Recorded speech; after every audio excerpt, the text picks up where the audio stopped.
Corvo Atano, notre héros de Dishonored. C'est un mec super discret, genre le gars qui parle pas beaucoup mais qui observe tout. C'est pas qu'il est timide, c'est juste qu'il est passé par des trucs de ouf. Tu vois, il commence le jeu accusé à tort d'avoir tué l'impératrice, alors qu'en vrai il est plutôt du genre à garder son épée pour les vrais méchants. Du coup, tout son délire c'est un peu la vengeance, mais aussi la justice. Ouais, c'est un assassin mais pas un psychopathe. Il cherche un équilibre entre éliminer les coupables et, parfois, épargner ceux qui méritent peut-être une seconde chance. Dans le jeu, c'est littéralement toi qui choisis comment Corvo agit.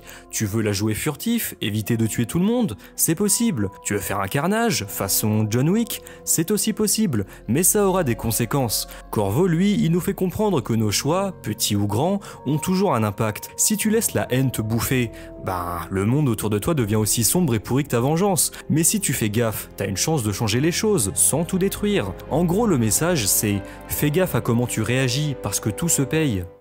L'impératrice est morte. Sa fille Émilie est bien cachée et personne ne saura jamais la vérité. Oui, pas de chance. Dès demain, vous serez exécuté, mais c'est pour une bonne cause. Corvo, c'est un peu comme un ninja avec une conscience. Le gars pourrait tout détruire, mais il est souvent dans la réflexion. Il se demande, est-ce que j'ai vraiment besoin de tuer ce type-là? Est-ce qu'il pourrait pas juste s'en sortir autrement? Et là, c'est pas juste un délire moral pour être gentil, mais plus une question de responsabilité. Si tu laisses la ville dans un chaos total, ouais, t'es en vie, t'as vengé l'impératrice, mais à quel prix? C'est là que tu te rends compte qu'être un assassin avec des principes, c'est pas si simple. Le mec t'oblige à réfléchir à chaque coup de lame que tu balances. Corvo, il te dit, fais gaffe à tes choix mec, le monde est déjà bien bordélique, pas besoin d'en rajouter. Mais en même temps, il te laisse la liberté de jouer comme tu veux. C'est un peu comme ton pote qui te regarde faire une connerie en soirée et qui te dit « Tu fais ce que tu veux, mais souviens-toi, demain t'auras peut-être mal à la tête ». Et puis avec l'outsider qui te file des pouvoirs chelous, Corvo te montre que même avec tout le pouvoir du monde, t'as toujours une responsabilité. Il pourrait plier la ville en deux, mais non, il choisit d'être réfléchi. Pas parfait, juste réfléchi. Un vrai sage urbain ce Corvo. Pensez-vous pouvoir le protéger? C'est dans vos cordes, non? C'était votre boulot avant que vous ne deveniez un assassin. Tu vois, avec Corvo, c'est comme si t'avais un pote super cool qui a appris la vie à la dure. Il a pas fait de grandes études, mais il a traversé les tempêtes. Littéralement, vu que tout le monde veut sa peau, et il a compris des trucs simples mais profonds. Genre la violence, c'est pas toujours la solution, mais si t'es forcé de t'en servir, fais-le intelligemment. Le mec se réveille un matin avec des super pouvoirs que l'outsider lui file, genre téléportation, contrôler les rats, arrêter le temps, tout ça.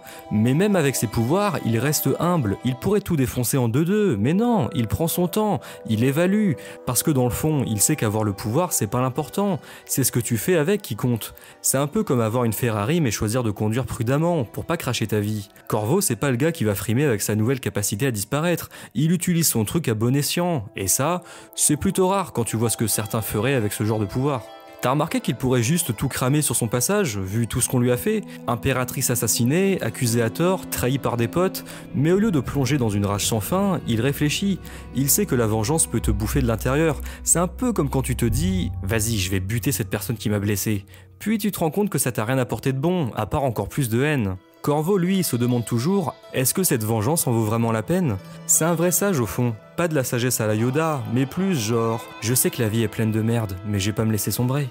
En particulier, la capitale administrative de l'univers.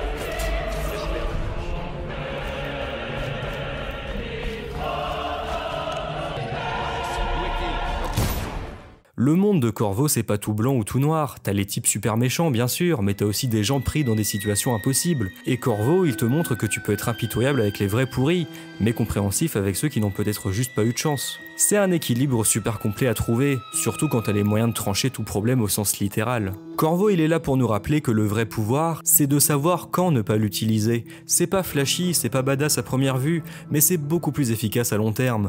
Un peu comme quand t'apprends à ne pas toujours répondre aux trolls sur internet, tu vois. Parce que des fois, ignorer, c'est la meilleure technique. Même avec tous ses pouvoirs, il sait qu'il y a des trucs qui vont mal tourner, quoi qu'il fasse. L'outsider, les conspirations, les traîtrises, il y a tellement de variables que t'as jamais une certitude. Et au lieu de flipper, il te montre qu'il faut apprendre à surfer sur le chaos. C'est un peu le gars qui dans la vie te dirait « Mec, tu peux pas toujours prédire ce qui va arriver, mais tu peux toujours choisir comment tu vas réagir. Genre t'as des trucs qui tombent dessus, mais tu peux choisir si tu veux réagir comme un ninja zen ou comme une bombe à retardement. » Servir à vos côtés aura été un honneur.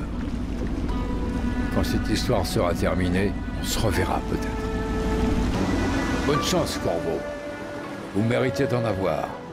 Corvo, il a ce côté où, même dans la pire des situations, il reste calme, voire presque ironique, comme quand t'es en pleine infiltration, entouré de gardes, et que Corvo, tout en silence, te pousse à réfléchir à comment tu vas gérer ça sans déclencher une émeute. Parce qu'en vrai, sa vie, c'est une série de crises, et il te montre que paniquer, ça sert à rien. En gros, il t'écouterait te plaindre de tes soucis, il boirait tranquillement sa bière, ou son verre de vin rouge, c'est un mec élégant après tout, et après un moment, il te dirait un truc du genre « T'as le choix, tu peux régler ça en douceur, ou tu peux tout foutre en l'air, mais crois-moi, c'est plus long de tout reconstruire. » Et là, tu serais en mode « Ok, merci Corvo, t'as raison. » Parce qu'au final, ce qu'il t'apprend, c'est que la vie, c'est pas juste une série de choix entre être gentil ou être méchant, c'est plutôt une question de nuance, de savoir gérer les merdes sans trop en rajouter, tout en restant fidèle à toi-même.